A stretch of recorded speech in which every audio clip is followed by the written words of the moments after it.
Has your fertility journey felt like the most difficult, most draining, most road winding experience of your life? Has it felt like, why is it so easy for everyone else and why is it so hard for me? If you answered yes to that question, then stay with me because you are on a fertility hero's journey. And in this video, I'm going to map out your fertility journey and how it relates to the 12-stage archetypal journey of the hero. My name is Belle. I am a spirit baby medium and conscious conception mentor. And today I'm going to talk about your fertility story in relationship to the hero's journey.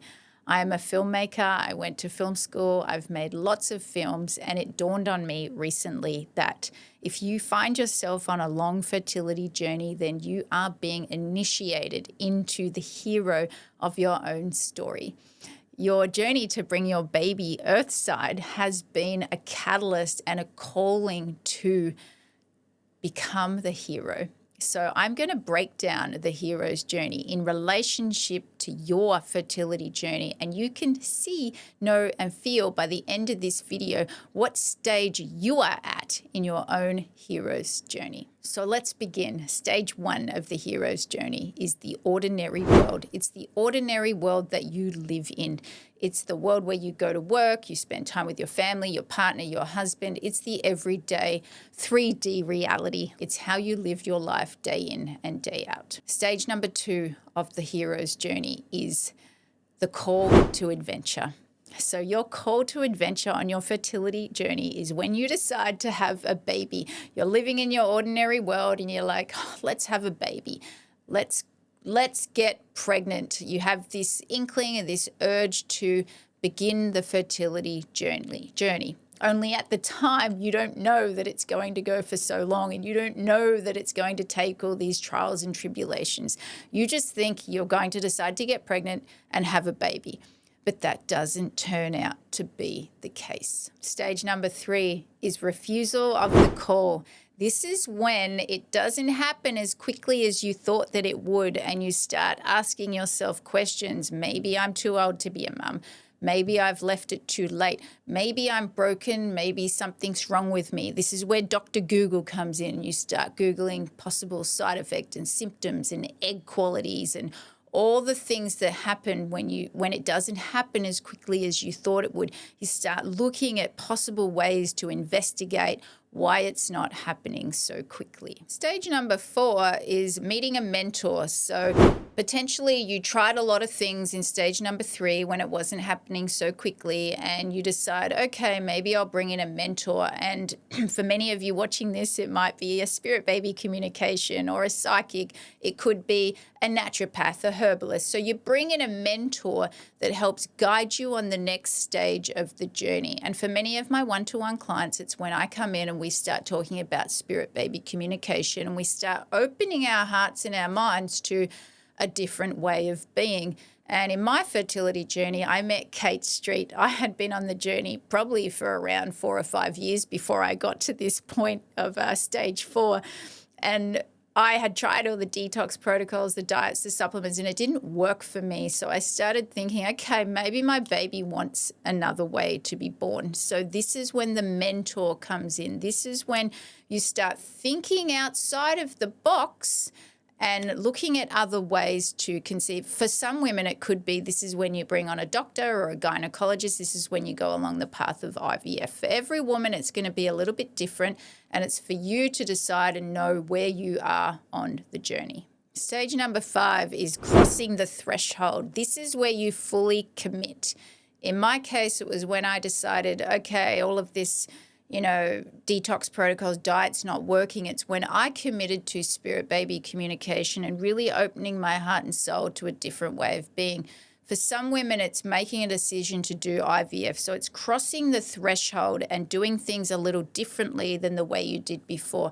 It could be when you decide to do donor eggs or donor embryo adoption. So you're really committing to the journey in a different way. You're committing to making it happen. You've been on this long process. I had a client recently who was trying to get pregnant for many years. It's the time when her and her husband committed to doing IVF, and it felt really expanded and beautiful and wonderful. So she crossed the threshold of trying to conceive naturally for several years into opening her heart and soul to IVF. So once you cross the threshold, there's no going back to the person you were before, because you've grown, you've changed, and you have expanded. Stage number 6 on the character journey is test allies and enemies. So this is the time on the journey where you'll be presented with things. So it could be a failed IVF cycle. It could be the embryos not developing. It could be multiple failed attempts at IUI. It could even be you're trying natural conception. So you've got all these things coming up that are testing your faith. They're testing your ability to stay committed to the path, to stay committed to the journey. The allies are the people that come in to help you. It could be a chiropractor, it could be a naturopath, it could be an IVF doctor. So you have these allies that are coming up to support you in the test. And then you have the enemies. So it could be people in your life that don't support you, that say horrible things. It could be cycles not fully developing. It could be the frozen embryo not coming forth. There's lots of enemies that come up that are trying to stop you from achieving this thing and transforming into this new version of you. Stage number 7. It's approach to the innermost cave. This is when all your fears come to the surface. What if I've left it too late? What if I'm never going to be a mother? What if this isn't going to happen for me? What if? All of the things that have happened in the past, did I leave it too late? Should have I gone pregnant in my 20s? What have I done? It's when everything comes to the foreground where you're like, you're just not sure if you can keep going. You just don't know. Everything is like feeling discombobulated and you just don't know anymore. You're not sure if you can trust yourself, but you've come so far, so you must keep going. Stage number 8, the ordeal. This is the moment when everything brings you to your knees. In my case, on my fertility journey that was my hero's journey, I'd been trying to conceive for 8 whole years, and my baby said to me, I want to be conceived via IVF. I went on this path of IVF and there wasn't a question in my mind that I wouldn't conceive first cycle. The universe literally rolled out a magic red carpet for me and I was certain that I would conceive my baby. The ordeal was my failed IVF cycle. After 8 years of everything, I finally thought this was going to be the cycle. I thought this was it. So for you, it could be that you had a failed IVF cycle. It could be a failed IUI. It could be eggs that didn't develop. It could be a donor that didn't work out. It's like when all brings you to your knees and you don't know if you can go any further. You are broken beyond repair. This is the moment that breaks you, the ordeal. Stage number 9, the reward. This is what happens when stage number 8, the ordeal, does not break you. You go through a period of integration. You learn what needs to be learned. You process and integrate everything that's happened and where you are. In my IVF cycle, it was the failure and then it was the integration. I'm not going to be a mum. And it was the time that I went, you know what? I am not that IVF cycle. It was the part of me that brought everything together and said, do you know what? I am whole. I am amazing. I am awesome. It was the version of me that was birthed through all of that pain and all that trauma. It's the integration of this new person you're becoming that's been created through the pressure of your hero's journey, the pressure that you've been under. Stage 9 is where she is birthed. Stage 10, it's the road back. It's where everything you've learned in the past, you bring it forward. It's where this new version of you steps forward. In my case, it was like, all right, that happened. I'm coming forth and I'm going to do a new IVF cycle.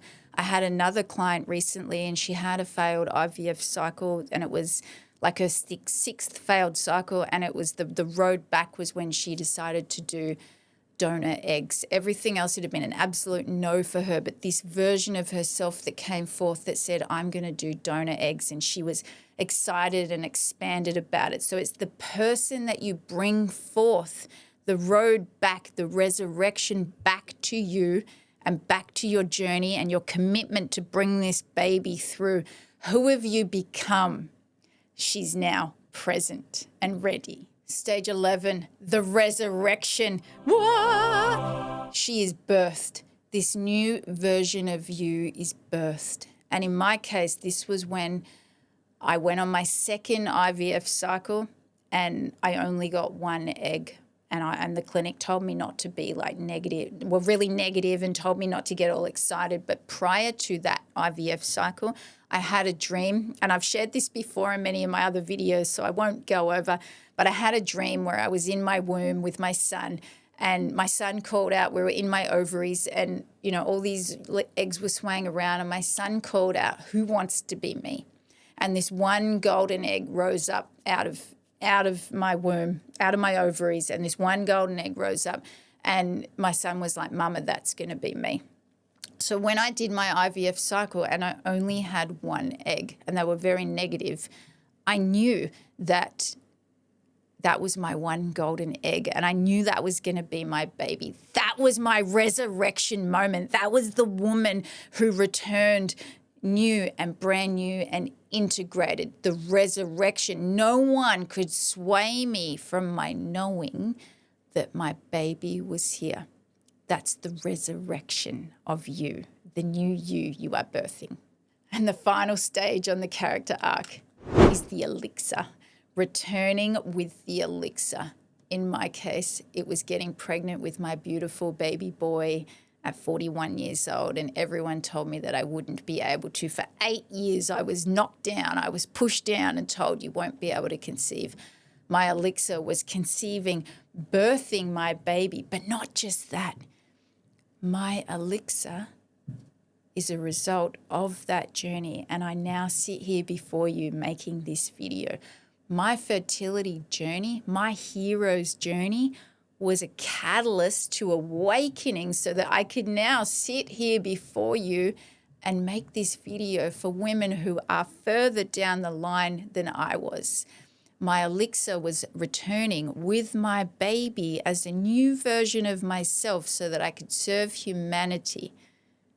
That was a hero's journey that I went on, and I know in every cell of my being, you are on a hero's journey, and the catalyst, the initiation to becoming the heroine of your story is your fertility journey. I am so excited and proud of you to be on this journey, fellow Mama Bear. We are kindred spirits and kindred souls because our souls have chosen the same path to awakening, and that is to be on a long fertility journey. May your baby land gracefully and beautifully in your womb. And may you now have an understanding and a knowing on just where you are on your own fertility hero's journey.